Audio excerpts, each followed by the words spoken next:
কখনো কারো মনে কষ্ট দিয়ে কথা বলা উচিত না। সব সময় মানুষের কাছ থেকে দোয়া নেওয়ার চেষ্টা করবেন সবাই। কারণ মানুষের মনের কষ্ট কিন্তু অনেক বড় একটা কষ্ট। আর কষ্ট দেওয়াটা আসলে ঠিকও না। আর সবসময় মুরব্বিদের কাছ থেকে দোয়া নেওয়া এটা কিন্তু একটা বড় কাজ। মুরব্বি যারা আছে বাবা, মা, তারপর শ্বশুর, শাশুড়ি সবার থেকে দোয়া নেওয়া উচিত। এই কথাগুলা কেন বললাম? আমার শাশুড়ি কিন্তু আমাকে দেখা যায় প্রতিদিনই অনেক দোয়া করে। এই যে আজকে এতগুলা কাজ করলাম, আজকেও বলতেছে যে আল্লাহ আমার মাকে অনেক শক্তি দাও। ও যাতে সংসারের কাজগুলা ঠিকভাবে করতে পারে। আবার দেখা গেছে যে আমার শ্বশুরও সবসময় আমাকে দোয়া করে যে শুধু আসলে নিজেকে ভালো প্রমাণ করার জন্য না, সবসময় আমাকে দোয়া করে। কালকে আমি কাজ করতেছি।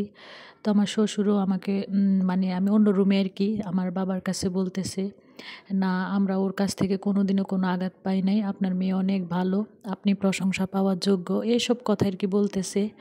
তো এটা কিন্তু আমার কাছে অনেক বড় একটা পাওয়া। আমার শ্বশুর-শাশুড়ি সবসময় আমাকে অনেক দোয়া করে। আমার আব্বু আমার জন্য অনেক দোয়া করে। আসলে সবাই তো এটা আসলে সবারই করা উচিত, যাতে মানুষ মনে কষ্ট না পায়। মুরুব্বিদের সেবা করা বা কি করলে ওনারা ভালো থাকবে। এইগুলো আরকি একটু আসলে মেনে চলা উচিত। যাই হোক, আসসালামু আলাইকুম সবাইকে। কেমন আছেন সবাই? আশা করি সবাই ভালো আছেন, সুস্থ আছেন। আমিও আলহামদুলিল্লাহ ভালো আছি। প্রতিদিনের মতো চলে আসলাম আরও একটি ব্লগ ভিডিও নিয়ে। আশা করি সবাই পুরোটা সময় জুড়ে আমার সাথে থাকবেন। আর যারা নতুন আজকে আমার চ্যানেলে জয়েন হয়েছেন, প্লিজ সাবস্ক্রাইব করে আমার পাশে থাকবেন। আর যারা ভিডিওটি এই মুহূর্তে দেখতেছেন, তো একটা লাইক দেওয়ার অনুরোধ রইল। তো আজকে ভিডিওর টাইটেল এবং থাম্বনেল দেখে অবশ্যই বুঝতে পারতেছেন যে আমি আজকে কী নিয়ে কথা বলবো। আসলে আমরা গৃহিণীরা যারা আছি, সংসারের সমস্ত কিছু কিন্তু আমরা অনেক কষ্ট করে আরকি কিনে থাকি। এটাই বেশিরভাগ হয়ে থাকে। সবাই কিন্তু সহজে সব কিছু পায় না। চাইলেই কিন্তু একটা জিনিস সংসারে কিনা যায় না। বিশেষ করে আমরা যারা মধ্যবিত্ত ফ্যামিলির গৃহিণীরা আছি, তাদের ক্ষেত্রেই কিন্তু এই জিনিসটা হয়ে থাকে যে চাইলেই কিন্তু আমরা সব কিছু কিনতে পারি না। এই যে হাঁড়ি-পাতিলগুলা আছে, এগুলা কিন্তু একদিনে কিনা হয় নাই। দেখা গেছে যে কয়েকটা টাকা হয়েছে, ১টা ২টা করে এরকম করেই কিন্তু কেনা হয়েছে।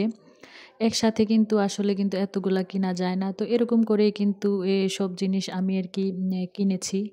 একটা সময় আমার হাসব্যান্ড কিন্তু বিদেশে ছিল। কিন্তু এখন কিন্তু প্রায় ১৩-১৪ বছর হয়ে গেছে উনি কিন্তু দেশে আছে। আর দেশের যে বর্তমান পরিস্থিতি, বিজনেস করে আসলে সংসার চালানো, আর আমরা যেহেতু যৌথ ফ্যামিলি, আমার শ্বশুর, শাশুড়ি, ছেলে-মেয়ে আমরা ২ জন, তারপরে একজন কাজের লোক আছে। দেখা গেছে যে ৭ জন মানুষের ৩ বেলা কিন্তু খাওয়া-দাওয়া, ইন টোটাল সবকিছু, ছেলে-মেয়ের পড়াশোনার খরচ চালাতে কিন্তু এত সহজ না। আর এখন যে ব্যবসায় মানুষ করে থাকুক না কেন, ব্যবসার পরিস্থিতি কিন্তু তত একটা ভালো না। তো আমাদের কিন্তু হিসাব করে চলতে হয়। আসলে বিদেশি বলেন, বিদেশিরা তো অনেক কষ্ট করে আরকি টাকা পাঠায়। তাদের ক্ষেত্রেও কিন্তু সেম অবস্থাই।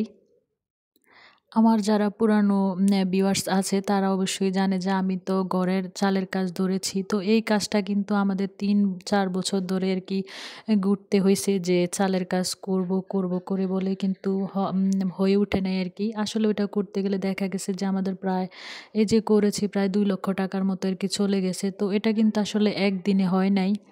তো একটু করেই কিন্তু আসলে টাকা জমিয়ে করা হয়েছে আরকি। আর এই যে এখন আমি এই যে হাঁড়ি-পাতিলগুলা আরকি ধুয়ে আরকি পানিতে জড়াতে দিচ্ছি আরকি। এই যে এতগুলা হাঁড়ি-পাতিল কিন্তু ইচ্ছে করলেই কিন্তু আমি আরকি মোটরের পানি দিয়ে গড়ে ধুয়ে নিতে পারতাম। আর আমি চিন্তা করলাম যেহেতু বৃষ্টি হচ্ছে বাহিরে, পানি তো এমনিতে আমি ড্রামে ভরে রাখি। আর যেহেতু বৃষ্টি হচ্ছে সেজন্যই ভাবলাম। আর দেখা গেছে আজকে কয়েকদিন ধরে হাঁড়ি-পাতিলগুলা বারান্দায় পড়ে আছে, র‍্যাকগুলা এগুলা কিন্তু ধোয়া হচ্ছে না। তো এদিক দিয়ে সময়েরও একটা ব্যাপার আছে। দেখা গেছে স্টেপ বাই স্টেপ কিন্তু আমার ঘরের কাজগুলা করতে হবে। আরও অনেক কিছু আছে পয় পরিষ্কারের কাজ। তো এদিক দিয়ে কিন্তু আমার সময়ও চলে যাচ্ছে। দেখা গেছে যে কাজ না করলে ভালোও লাগে না। অন্য একটা কাজ ধরতে পারতেছি না। মানে এটা শেষ না হওয়া পর্যন্ত। দেখা গেছে যে শোকেসের কাছের জিনিসগুলো আমি ভুল ভরে আরকি রেখে দিয়েছি। ওইগুলো আমার ধুয়ে পরিষ্কার করতে হবে। তো তো আমি চিন্তা করলাম যেহেতু কারেন্ট নাই ঘরের মধ্যে, যদি কারেন্ট না আসে আবার খামারে কিন্তু আমাদের পানি লাগে গরু গোসল করাতে, খাওয়াতে।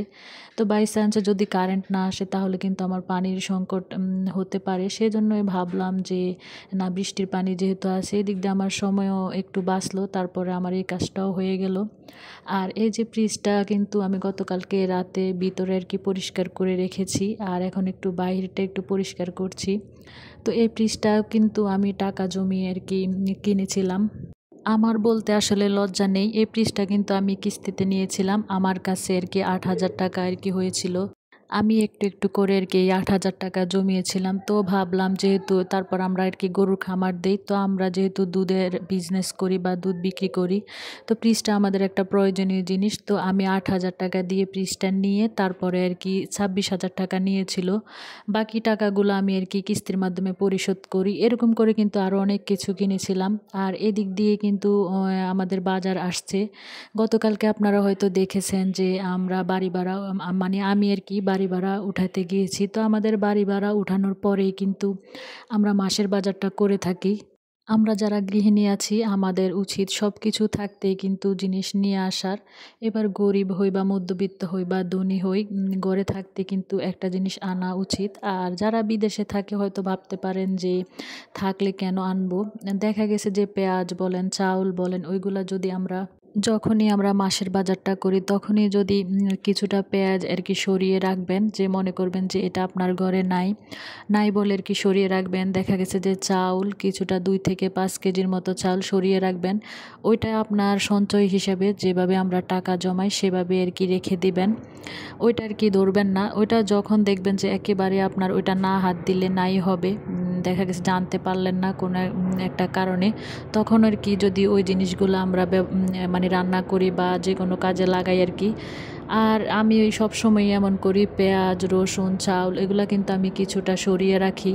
তাহলে দেখা গেছে যে হাসব্যান্ডদেরকে বলতে বলতেও কিন্তু কিছুটা সময় চলে যায়। তো তখন আর আমার কারো কাছে যেতে হয় না, ওইগুলা দিয়ে আমি কাজ চালিয়ে নেই।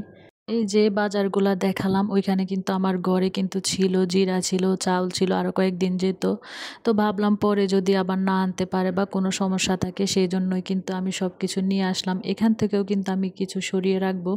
তো এরকম করে কিন্তু বুদ্ধি করে যদি চলি আমাদেরকে কারো কাছে আর কি হাত পাততে হবে না বা কারো কাছে ধারের জন্য যেতে হবে না। আমার নিজের সংসারের জিনিস দিয়ে কিন্তু আমি আমার সংসারটাকে চালিয়ে নিতে পারি।